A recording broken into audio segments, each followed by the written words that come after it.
Een pjutterbottersplak op een AZC. In Burgum had bennenopvangorganisatie Kinderwoud den no 43 hier ondervinding mee. Ben die een protte maaimakken hebben. Maar om nou te zeggen dat dat problemen opsmiet? Dat valt op die leeftijd nog wel wat mee. Want het binnen natuurlijk bij van 12 tot 4 jaar die het bij u komen. Op Orenputterspeelzalen ben ik wel met bijzondere ervaringen en achtergronden. En dat had deze band natuurlijk ik. Maar uiteindelijk, hier we er van tevoren toch een week wel hoe zou dat wezen. Maar valt dus eigenlijk heel erg mee. We komen net volle meer problemen zien dan op een Orenputterspeelzaal. Bij Kinderwoud doren ze de stelling wel aan. Het is een goede zaak om als gemeente Jilte Jan ons aan pjutterbottersplak op een AZC.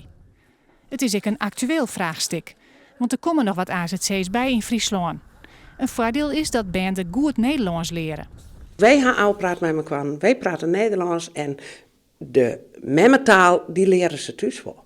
Dus wij zijn heel consequent in het aanbieden van de Nederlandse taal.